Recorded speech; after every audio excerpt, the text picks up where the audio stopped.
ஒரு ஓநாயும் 7 சிறிய ஆட்டுக்குட்டிகளும். ஒரு காலத்தில் காடுகளின் ஒரு சிறிய குடிசையில் ஒரு தாயாடு மற்றும் அதன் சிறிய ஆட்டுக்குட்டிகள் மகிழ்ச்சியான வாழ்க்கையை வாழ்ந்தன. ஆட்டுக்குட்டிகள் மிகவும் அழகான பொம்மைகளைப் போல் இருந்தன. தாயாடு எல்லா தாய்மார்களையும் போலவே தனது குட்டிகளை மிகவும் நேசித்தது. காட்டில் உள்ள அனைத்து காட்டு மிருகங்களிடமிருந்தும் அவற்றை பாதுகாத்தது. ஒரு நாள் காட்டில் உணவை கண்டுபிடிப்பதற்காக வீட்டை விட்டு வெளியேறுவதற்கு முன்பு அது தனது ஆட்டுக்குட்டிகளை அழைத்தது. என் அன்புள்ள பிள்ளைகளா, நான் காட்டுக்கு செல்கிறேன். யார் வந்தாலும் கதவை திறக்க வேண்டாம். ஓநாய் வீட்டிற்கு வந்தால் அனைவரையும் சாப்பிட்டு விடும். அது தந்திரசாலி, மாறுவேடமிட்டு உங்களை முட்டாளாக்கும். நாங்கள் அதை எவ்வாறு அடையாளம் காண்போம்? ஓநாய்க்கு கணீர் குரல் உள்ளது. என் மகன்களுக்கு இனிமையான குரல். ஆகவே அதன் கடினமான குரலை நீங்கள் அடையாளம் காணலாம்.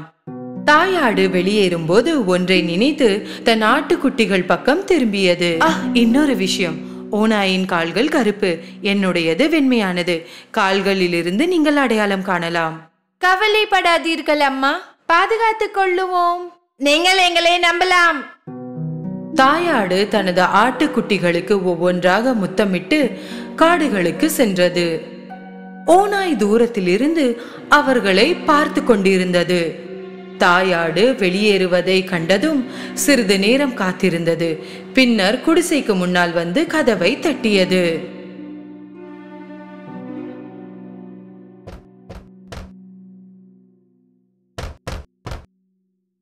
யாரது?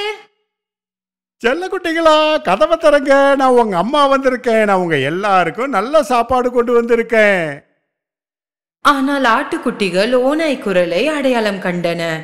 கதவை திறக்காமல் அவர்கள் கத்தினார்கள். நீங்கள் எங்கள் அம்மா இல்லை. அவளுடைய குரல் இனிமையானது. நீங்கள் எங்களை முட்டாளாக்க முடியாது. ஆட்டுக்குட்டிகளை முட்டாளாக்க முடியாததால் ஓநாய் மிகவும் கோபமடைந்தது. எனவே அது கடைக்கு சென்று ஒரு பெரிய சுண்ணாம்பு கட்டியை வாங்கி சாப்பிட்டது. இப்போது அதன் குரல் மிகவும் மென்மையாக ஒலித்தது. எனவே அது மீண்டும் குடிசைக்கு சென்று கதவை தட்டியது. இந்த முறை ஓநாய் மென்மையான குரலுடன் பேசத் தொடங்கியது.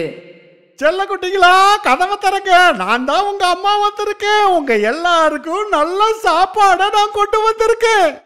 ஓநாயின் மென்மையான குரலை கேட்டு ஆட்டுக்குட்டிகள் அது உண்மையில் தங்கள் தாய் என்று நினைத்தன.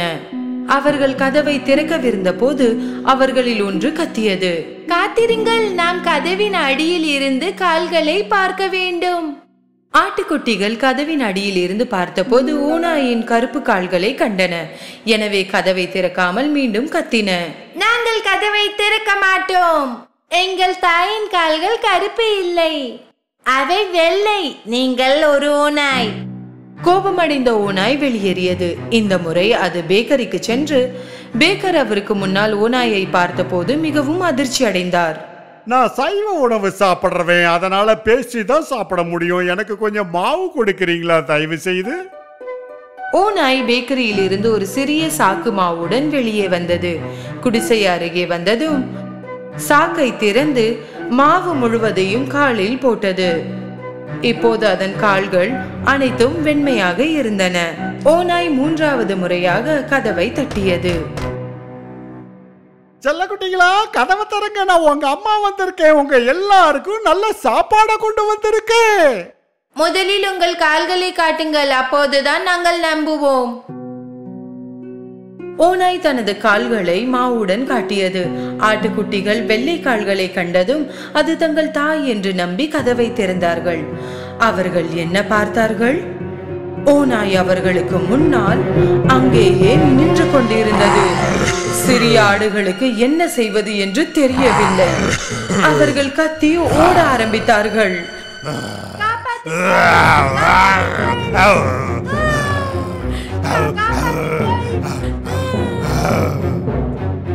ஒரு குட்டி மேசைக்கு கீழே சென்றது. 2வது படுக்கைக்கு கீழ், 3வது புகைப்போக்கிக்குள் சென்றது. 4வது சமையல் அறைக்குள் ஒளிந்து கொண்டது. 5வது அலமாரிக்குள் வந்தது. 6வது திரைக்கு பின்னால் ஒளிந்தது. 7வது சுவரில் இருந்த மாபெரும் கடிகாரத்திற்குள் சென்றது. ஆனால் தந்திரசாலி ஓநாய் விரைவாக ஒவ்வொன்றாக மறைந்திருந்த இடத்திலிருந்து அனைத்தையும் பிடித்தது.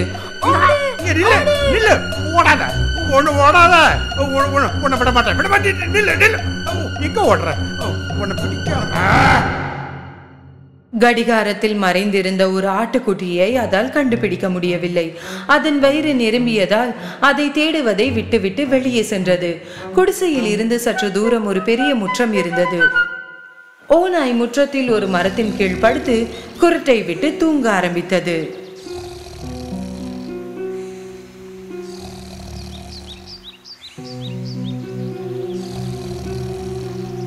சிறிது நேரத்திற்கு பிறகு தாயாடு வீடு திரும்பியது. கதவை திறந்து பார்க்கும்போது ஏதோ மோசமான சம்பவம் நடந்ததை அறிந்து கத்த ஆரம்பித்தது.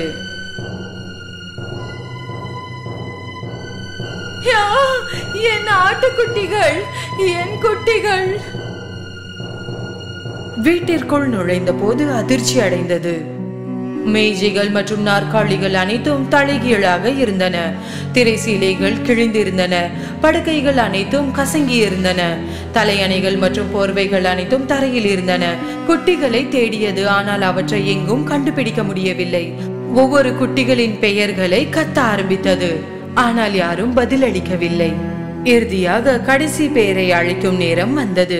அப்போதுதான் ஒரு உயர்ந்த குரல் கேட்டது. நான் கடிகாரத்திற்குள் இருக்கிறேன் அம்மா. தாயாடு கடிகாரத்திற்கு ஓடி சென்று தனது குழந்தையை அங்கிருந்து வெளியே எடுத்தது. அம்மா ஆடு மற்றும் குட்டி கட்டிப்பிடித்தது. குட்டி அழுது கொண்டே கதை சொல்ல ஆரம்பித்தது. ஓநாய் மாறுவிடத்தில் வந்தது. அது நீங்கள் தான் என்று நினைத்து நாங்கள் கதவை திறந்தோம். அது அனைத்தையும் சாப்பிட்டு விட்டது.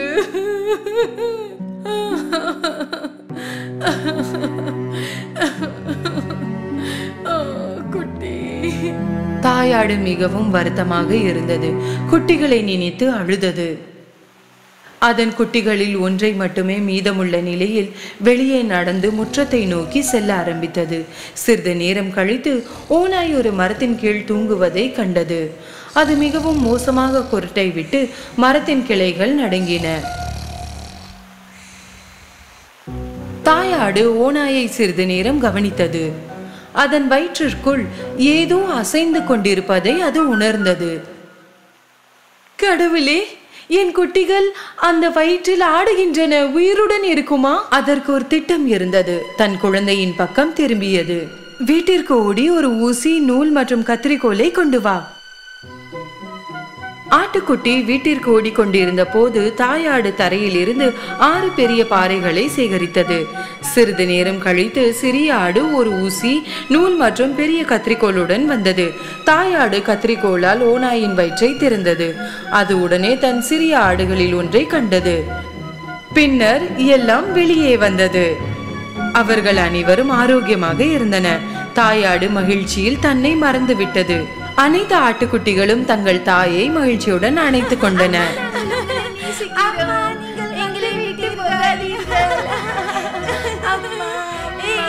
அவர்கள் அனைவரும் மகிழ்ச்சியானார்கள். என் குட்டிகளா, நீங்கள் பாதுகாப்பாக இருக்கிறீர்கள். தாயாடு தான் சேகரித்த பாறைகளை ஓநாய்க்கு உள்ளே கவனமாக வைத்தது. பின்னர் அதன் வயிற்றை ஊசி மற்றும் நூலால் தைத்தது. ஓநாய் மிகவும் ஆழமாக தூங்கிக் கொண்டிருந்தது. அதனால் எதுவும் உணரவில்லை மற்றும் நகரவில்லை. தாயாடு மற்றும் குட்டி ஆடுகள் விரைவாக தப்பித்து சென்றன. ஓநாய் விழித்து எழுந்து நின்றது. அதன் வயிறு மிகவும் மோசமாக வலித்தது. பல ஆடுகளை சாப்பிட்டதால் தான் வலிக்கிறது என்று நினைத்தது. அதன் வயிற்றில் பாறைகள் நிறைந்திருந்ததால் அதற்கு தாகம் எடுத்தது. கொஞ்சம் தண்ணீர் குடிக்க ஆற்றின் அருகில் வந்தது. ஆனால் அது நடந்து கொண்டிருந்த போது பாறைகள் ஒன்றிற்கு ஒன்று இடித்து கொண்டன. என் வயிறு ரொம்ப கனமா நிறைஞ்சு போயிருக்கு. நான் சாப்பிட்ட ஆடுகள் எல்லாம் கல்லா மாறின மாதிரி இருக்கு. மண்டியிட்டு சிறிது தண்ணீர் குடிக்க விரும்பியது. பாறைகள் மிகவும் கனமாக இருந்ததால் தனது சமநிலையை இழந்து தண்ணீருக்குள் நழுவி அது விழுந்தது.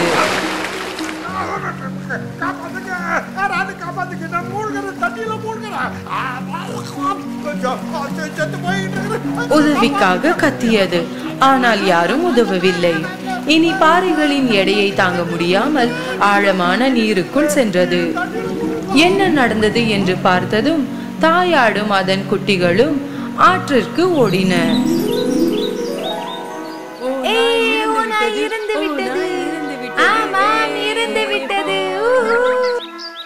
அவர்கள் அனைவரும் நடனமாட ஆரம்பித்தனர்.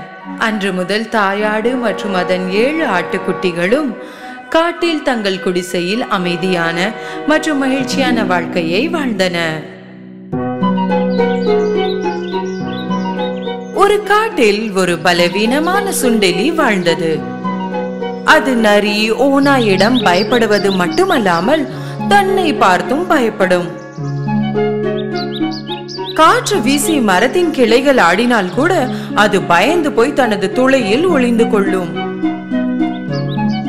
இதன் காரணமாக எல்லா சிறு விலங்குகளும் அதை கேலி செய்தன. எப்படி பயந்து கொள்ளுகிறது? காற்று வீசினாலும் பயப்படுகிறாயே. மிகவும் பயப்படுகிறாய், மிகவும் பயப்படுகிறாய், மிகவும் பயப்படுகிறாய். ஒரு நாள் அந்த சுண்டெலி முடிவெடுத்து காட்டின் ராஜா சிங்கத்தை பார்க்க சென்றது. சிங்கம் தனது மதிய உணவை முடித்து குகைக்கு முன்னால் தூங்கிக் கொண்டிருந்தது. அந்த எலி என்ன திட்டமிட்டு உள்ளது என்பதை அறிய அதன் நண்பர்கள் ஆர்வமாக இருந்தனர். எலி சிங்கத்தின் வால் மேல் ஏற ஆரம்பித்தது. சிங்கத்தின் முதுகில் நின்றது. முகத்தில் மிகவும் நம்பிக்கையான தோற்றத்துடன் நண்பர்களுக்கு காட்டியது. மிகவும் பயந்திருந்த போதிலும் அதை தெரியப்படுத்தாமல் எல்லாவற்றையும் செய்து கொண்டிருந்தது. அத்தருணத்தில் சிங்கம் விழித்துக் கொண்டது. அது தனது உடலை ஆட்டியது. அப்போது எலி கீழே விழுந்தது. எலியும் சிங்கமும் நேருக்கு நேர் நின்றன. எல்லா மிருகங்களும் கவலை அடைந்தன.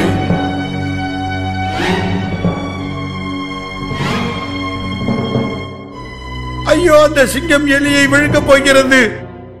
என்ன துணிச்சல், என்ன தைரியம்! என் முதுகில் என்ன செய்து கொண்டிருந்தாய்? காட்டுராஜாவே, காட்டுராஜாவே, என்னை சாப்பிட்டு விடாதீர்கள். நான் மிகவும் பயந்த சுபாவம் உள்ள ஒரு சின்ன எலி ஆவேன். எனது வாழ்க்கையே பயத்தினால் தான் ஓடிக்கொண்டிருக்கிறது. ஒரு மரத்திலிருந்து இலை அசைந்தாலும் எனக்கு பயமாக இருக்கிறது. இந்த பயத்திலிருந்து நான் வெளியேற விரும்புகிறேன். நீங்கள் இந்த காட்டின் அரசர். ஒரு பெரிய கர்ஜனையில் அனைத்து விலங்குகளும் உங்களுக்கு அஞ்சுகின்றன. என்னை உங்கள் காவலில் எடுத்துக் கொள்வீர்களார் சிங்கராஜா. சிங்கம் அமைதியாக எலி சொல்வதை கேட்டது. அவரது பதில் என்னவாக இருக்கும் என்று எலி யோசித்துக் கொண்டிருந்தது.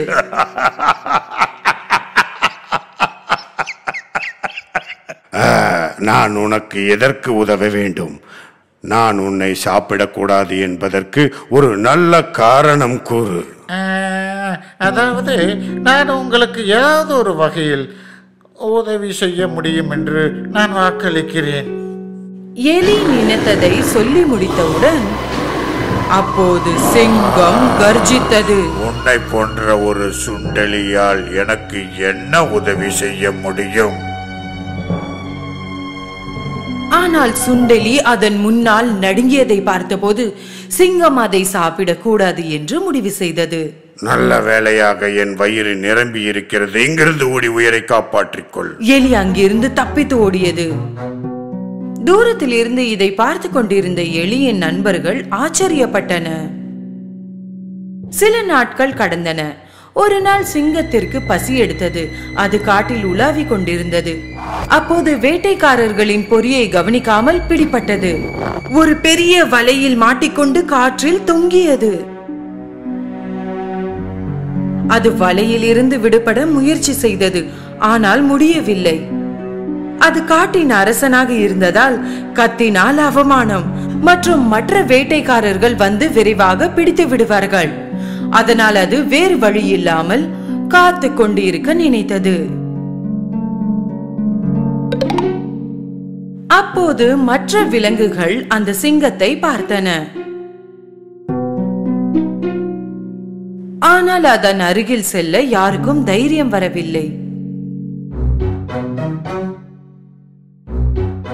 அப்போது அங்கிருந்து சென்று கொண்டிருந்த சுண்டெலி சிங்கத்தை பார்த்து அதற்கு உதவி செய்ய நினைத்தது.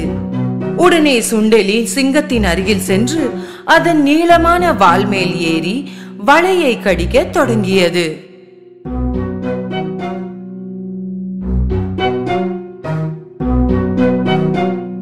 அப்போது அங்கு பன்னி அதன் அருகில் வந்தது. சீக்கிரம் நண்பா, வேட்டைக்காரர்கள் வருகிறார்கள்.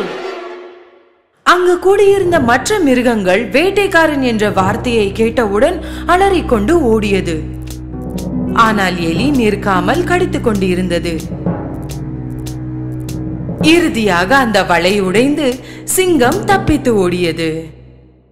விரைந்து என் முதுகில் ஏறிக்கொள், இங்கிருந்து தப்பிவிடலாம். சுண்டெலி சிங்கத்தின் முதுகில் ஏறிக்கொண்டு அவர்கள் அங்கிருந்து தப்பித்து ஓடின. மூச்சு முட்ட சிங்கம் அதன் குகைக்கு முன்னே வந்தது. அது கீழே குனிந்து எலியை இறக்கியது. அன்று நீ எனக்கு உதவி செய்வேன் என்று சொன்னபோது நான் உன்னை ஏளனமாக நினைத்தேன்.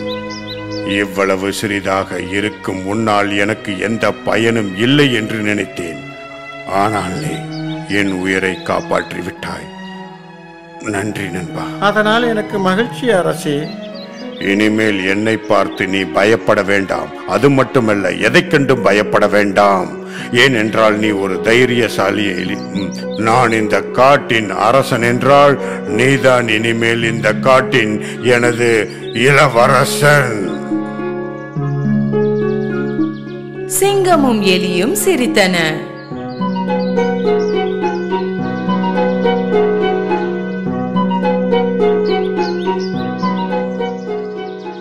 தூரத்தில் இருந்து நடந்ததை பார்த்து கொண்டிருந்த மிருகங்கள் அனைத்தும் வந்து சுண்டெலிக்காக கைத்தட்டின. சிங்கமும் சுண்டெலியும் நண்பர்களாகின. பிறகு காடு நிம்மதியாக இருந்தது.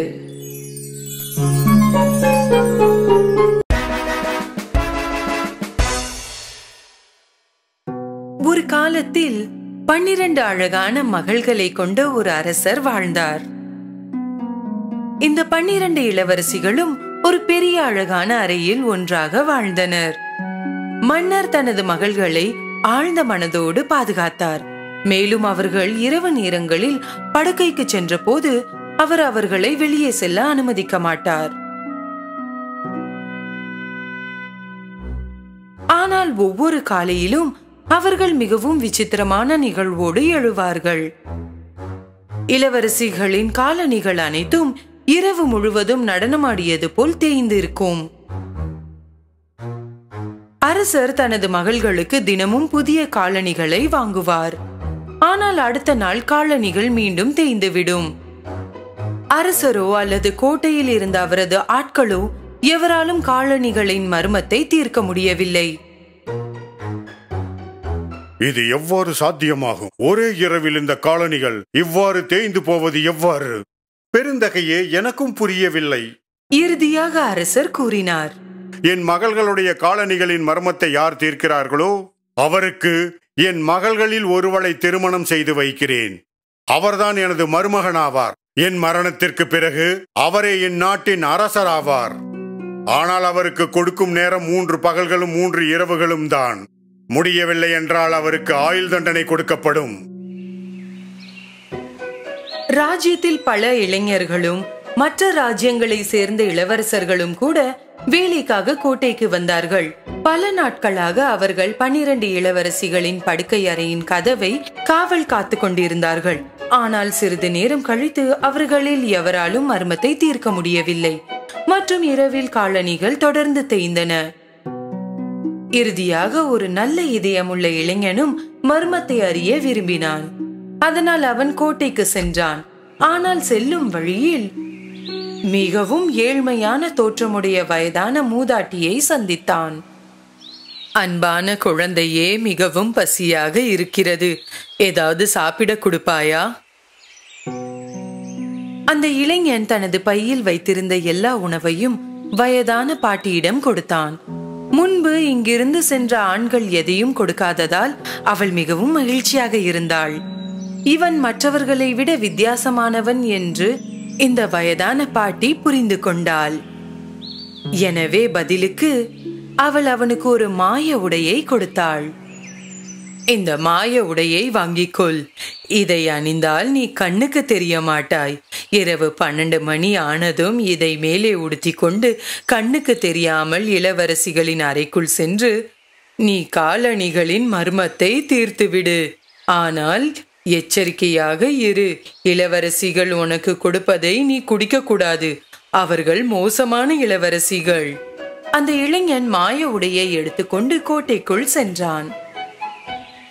மேலும் அவன் காலணிகளின் மர்மத்தை தீர்க்க அங்கே வந்து இருப்பதாக கூறினான்.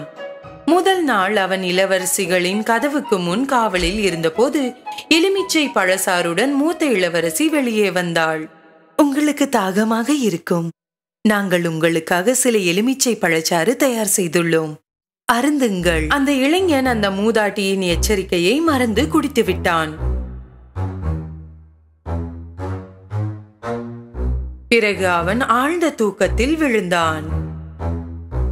அவர்கள் அவனுக்காக தயார் செய்திருந்த அறையில் இரவு முழுவதும் குரட்டை விட்டு தூங்கினான்.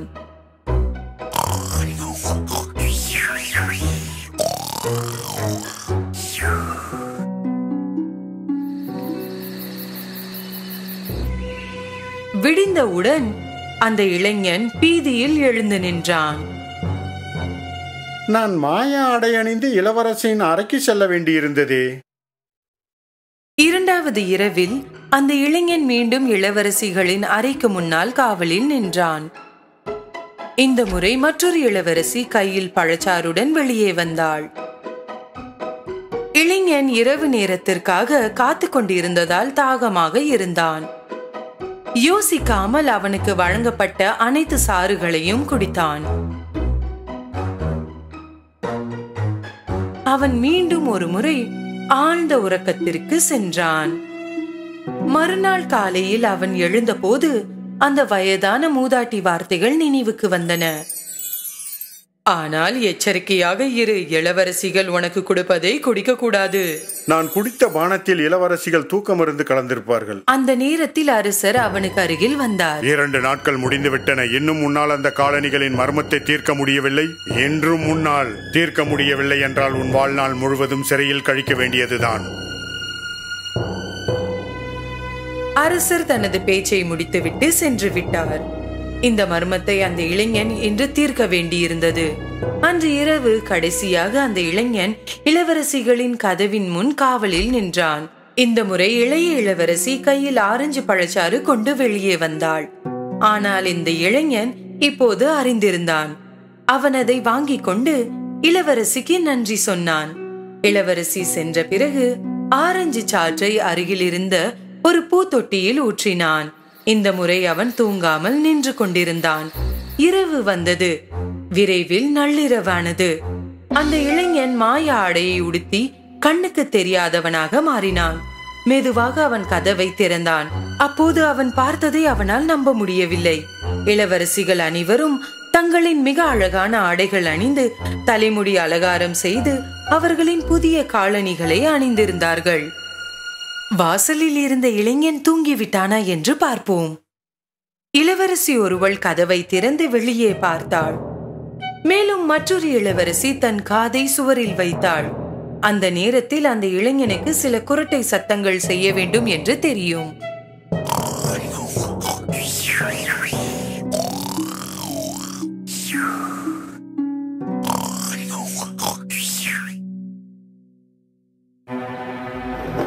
இளைஞன் தூங்குகிறான் என்று உறுதியாக அறிந்த பிறகு மூத்த இளவரசி தனது படுக்கையை ஒரு புறம் தள்ளி 3 முறை தட்டினாள்.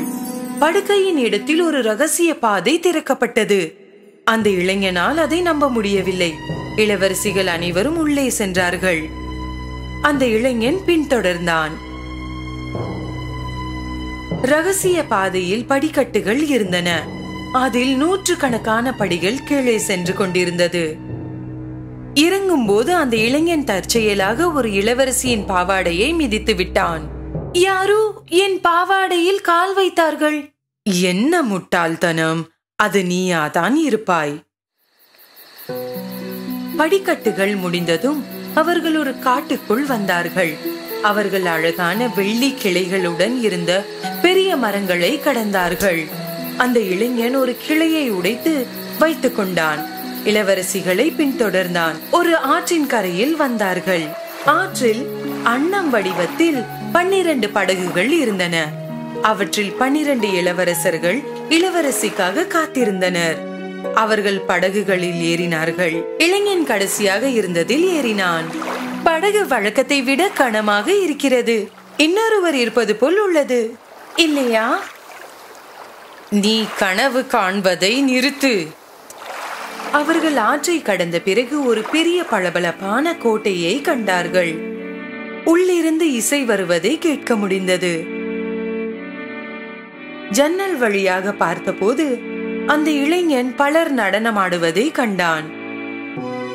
அவர்கள் கோட்டைக்குள் நுழைந்தவுடன் இளவரசிகள் நடனமாட தொடங்கினர். அவர்கள் ஒருபோதும் சோர்வடையாமல் நடனமாடிக்கொண்டே இருந்தார்கள். அவர்களின் காலணிகள் தேய்ந்து போக ஆரம்பித்தன. இனி அந்த இளைஞனால் தனது பசியை அடக்க முடியவில்லை. எனவே அவன் மேஜையில் இருந்து உணவை எடுத்து சாப்பிட ஆரம்பித்தான். இளைய இளவரசி இதை பார்த்தாள். ஏய், என் கேக்! கண்ணுக்கு தெரியாத ஒருவர் அதை சாப்பிடுவது போல் மிதக்கிறது. உன் முட்டாள்தனத்தை நிறுத்திக்கொள். யாரும் கவனிக்காத போது அந்த இளைஞன் மேசையில் இருந்து ஒரு தங்க கோப்பையை எடுத்துக்கொண்டு அவனிடம் வைத்துக் கொண்டான். இளவரசிகள் காலை வரை நடனமாடினார்கள். பின்னர் அவர்கள் படகுகளில் ஏறி ஆற்றை கடந்து காடு வழியாக நடந்து மிக நீண்ட படிக்கட்டுகள் மேலே ஏறி இறுதியாக அவர்கள் அவர்களின் அரண்மனைக்கு திரும்பி வந்தார்கள். காலணிகள் அனைத்தும் மீண்டும் ஒரு முறை தேய்ந்து போனது. தேயும் காலணிகளின் மர்மத்தை இறுதியாக தீர்த்து கொண்டதில் அந்த இளைஞன் மகிழ்ச்சி அடைந்தான்.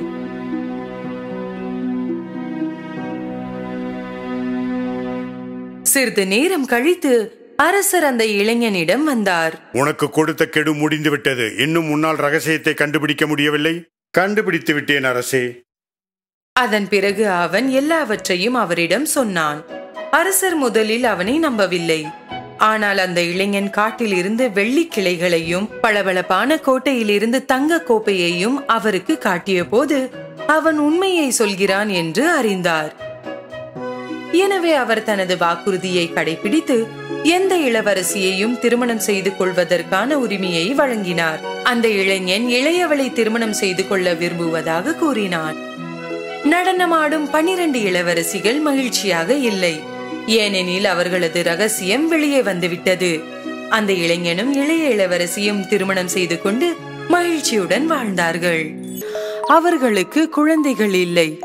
ஆனால் அவர்கள் உண்மையில் ஒரு பெண் குழந்தையை பெற விரும்பினர். கொஞ்ச நாட்களுக்கு பிறகு அந்த இளம் பெண் மாசமாக இருந்தாள்.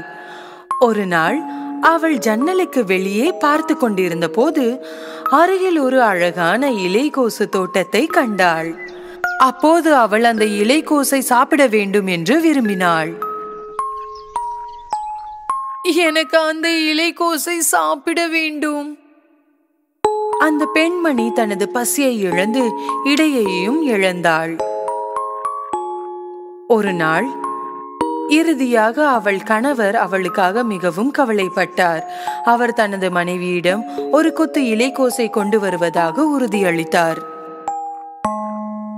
கவலைப்படாதே அன்பே, நான் உனக்கு லெட்டூஸ் எடுத்து வருகிறேன். ஆனால் இது மிகவும் ஆபத்தானது என்று உங்களுக்கு தெரியும்.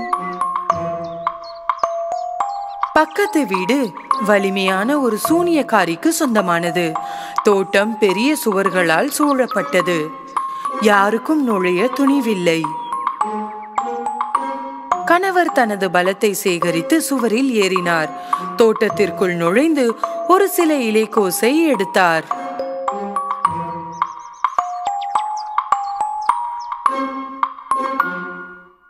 அவரது மனைவி இலைக்கோசை மிகுந்த மகிழ்ச்சியுடன் சாப்பிட்டாள்.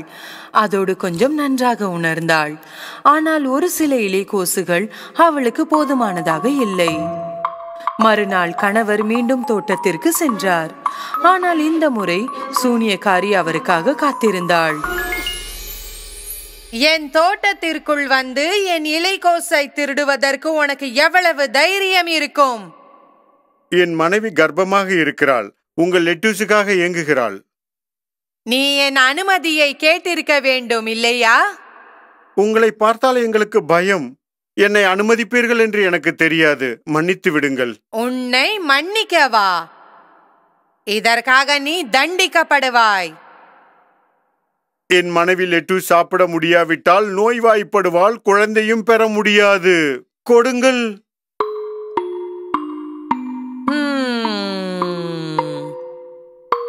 அப்படியானால் ஒரு ஒப்பந்தம் செய்யலாமா? உனக்கு எவ்வளவு இலைக்கோசு வேண்டுமானாலும் எடுத்துக்கொள். ஆனால் ஒரே ஒரு நிபந்தனை. உன் குழந்தை பிறந்தவுடன் அதை நீ எனக்கு கொடுக்க வேண்டும், சரியா? பயத்தால் அந்த கணவர் உடனடியாக ஒப்பந்தத்தை ஏற்றுக்கொண்டார். சில மாதங்களுக்கு பிறகு குழந்தை பிறந்தது. விரைவில் சூனியக்காரி வந்து குழந்தையை அழைத்துச் சென்றாள். அவள் குழந்தைக்கு ராபன்சல் என்று பெயரிட்டாள். ஏனெனில் குழந்தையின் தாயார் விரும்பிய இலைக்கோஸ் வகைக்கு ராபன்சல் என்று பெயர். சூனியக்காரி அந்த பெண்ணை மிகவும் கவனித்துக் கொண்டாள். ராபன்சல் 16 வயதை எட்டிய போது மிகவும் அழகான இளம் பெண்ணாக ஆனாள். சூனியக்காரி அவளை காட்டின் நடுவில் ஒரு உயரமான கோபுரத்தில் வைத்தாள். ஆனால் இந்த கோபுரத்திற்கு ஒரு படிக்கட்டு கூட இல்லை. மிக மேலே ஒரு சிறிய ஜன்னல் மட்டுமே இருந்தது. சூனியக்காரி அழகான பெண்ணின் பொன்னிற முடியை வெட்டவில்லை. அவள் அவளை பார்க்க வந்தாள். கீழ் இருந்து அவளை அழைத்து கத்துவாள். ராபன்சல், ராபன்சல், உன் தங்க முடியை கீழே விடு. உன் அம்மா வந்திருக்கிறேன். ராபன்சல் தனது நீண்ட தங்க முடியை சிறிய ஜன்னல் வழியாக கீழே விடுவாள். ராபன்சலின் தலைமுடியின் உதவியுடன் சூனியக்காரி கோபுரத்தின் உச்சியில் வருவாள். இது பல ஆண்டுகளாக நீடித்தது. ஒரு நாள் ஒரு இளவரசன் வேட்டையாட காட்டுக்குள் வந்தான். காடுகளில் இருந்து வெகு தொலைவில் ஒரு அழகான குரல் பாடுவதை கேட்டான். என்ன ஒரு அற்புதமான குரல்! இவ்வாறு நினைத்து அவன் தனது குதிரையை அழகான ஒலியை நோக்கி சவாரி செய்தான். அவன் ராபன்சல் வசிக்கும் கோபுரத்திற்கு வந்தபோது அவன் அக்கம் பக்கம் பார்த்தான். ஆனால் கோபுரத்தின் மேலே ஏற எந்த படிக்கட்டுகளோ அல்லது வேறு எதுவோ இல்லை.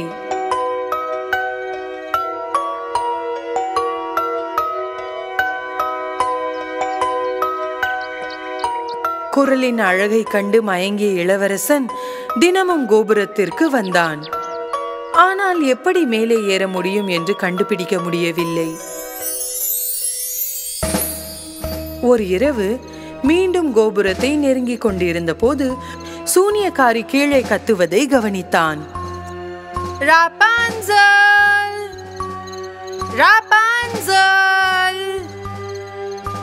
உன் தங்க முடியை கீழே விடு. உன் அம்மா வந்திருக்கிறேன்.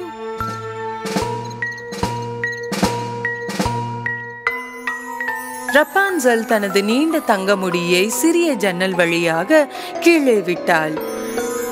அவளின் தலைமுடியின் உதவியுடன் சூனியக்காரி கோபுரத்தின் உச்சிக்கு வந்தாள். மறுநாள் சூரிய அஸ்தமனத்திற்கு பிறகு இளவரசன் கோபுரத்திற்கு சென்றான். அவனது குரலை மாற்றி கத்தினான். ராபன்சல், ராபன்சல், உன் தங்க முடியை கீழே போடு. நான் உனது அம்மா.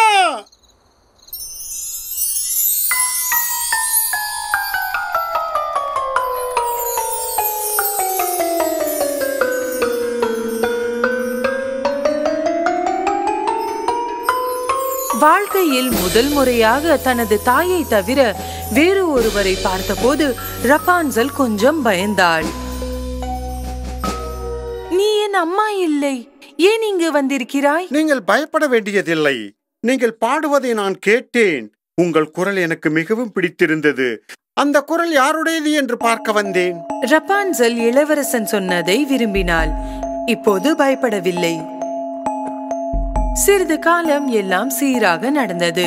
சூனியக்காரி எதையும் அடையாளம் காணவில்லை. இறுதியாக ஒரு நாள் இளவரசன் ரப்பான்சலை திருமணம் செய்து கொள்ளும்படி கேட்டான். என்னை திருமணம் செய்து கொள்வீர்களா? இந்த அழகான இளவரசனின் விருப்பத்தை ரப்பான்சல் மகிழ்ச்சியுடன் ஏற்றுக்கொண்டாள்.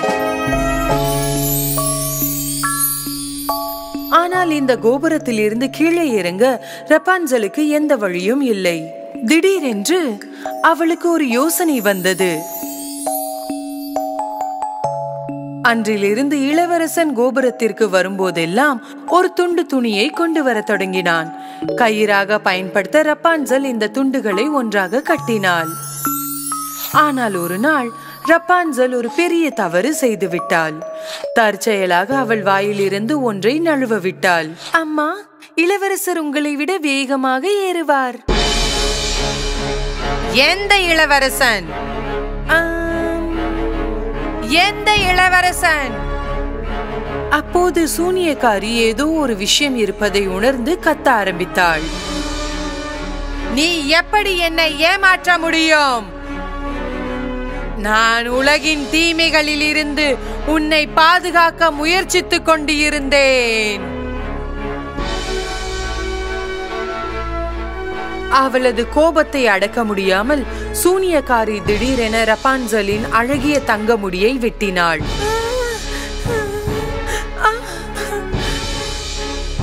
பின்னர் அவளை வெகு தொலைவில் உள்ள பாலைவனத்தில் அனுப்பினாள். அன்று இரவு சூனியக்காரி கோபுரத்தில் தங்கி இளவரசன் வரும் வரை காத்திருந்தாள். பின்னர் இளவரசன் கீழே இருந்து கத்தினான். ரப்பான்சல், ரப்பான்சல், உங்கள் தங்க முடியை கீழே விடுங்கள். நான் தான் இளவரசன். சூனியக்காரி ரப்பான்சலின் வெட்டிய முடியை கீழே விட்டாள். அவனுக்காக என்ன காத்திருக்கிறது என்று தெரியாமல் இளவரசன் ஏற ஆரம்பித்தான். மேலே வந்தபோது ரப்பான்சலுக்கு பதிலாக சூனியக்காரியை பார்த்தான். மோசமான ஒன்று நடந்திருப்பதை கண்டறிந்தான். சூனியக்காரி அவனை தாக்க தொடங்கிய போது இளவரசன் தடுமாறி கோபுரத்தில் இருந்து கீழே விழுந்தான்.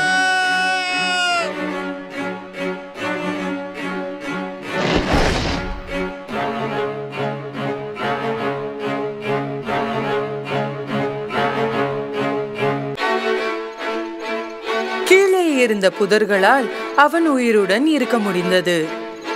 ஆனால் முட்கள் அவனது கண்களை குத்தியதால் அவனால் இனி பார்க்க முடியவில்லை. கண்மூடித்தனமாக இளவரசன் காட்டை சுற்றி நடந்தான். கண்களில் கண்ணீருடன் ரப்பான்சலை தேடினான். காட்டில் கண்ட தாவரங்களையும் காட்டு பழங்களையும் உண்டான். அவன் நடந்து சென்றான். கடைசியாக அவன் ரப்பான்சல் வசித்த பாலைவனத்திற்கு வந்தான். திடீரென்று எதிர்பாராத ஒன்று நடந்தது. ஒரு இனிமையான குரல் பாடுவதை கேட்டான். குரலின் உரிமையாளரை உடனடியாக அடையாளம் கண்டு கொண்டான். இது ரப்பான்சலின் குரல்தான். அந்த அழகான குரலை நோக்கி நடக்க ஆரம்பித்தான். அதே நேரத்தில் அவன் கத்தினான். ரப்பான்சல், ரப்பான்சல்! ரப்பான்சலும் இளவரசனின் குரலை கண்டு கொண்டாள். என் இளவரசன்! அவள் அவனை நோக்கி ஓட ஆரம்பித்தாள். இளவரசன்! இறுதியாக அவர்கள் ஒருவரை ஒருவர் கண்டுபிடித்தார்கள். அவரை கண்டதும் ரப்பான்சல் தனது இளவரசனை கட்டிப்பிடித்து ஆனந்த கண்ணீரை பொழிந்தாள். ரப்பான்சலின் கண்ணீர் இளவரசனின் கண்களை ஈரமாக்கியது. திடீரென்று ஒரு அதிசயம் நடந்தது. இளவரசனின் கண்கள் திறந்தன. அவன் மீண்டும் பார்க்க ஆரம்பித்தான். இதை பார்த்த ரப்பான்சல் மிகவும் மகிழ்ச்சி அடைந்தாள்.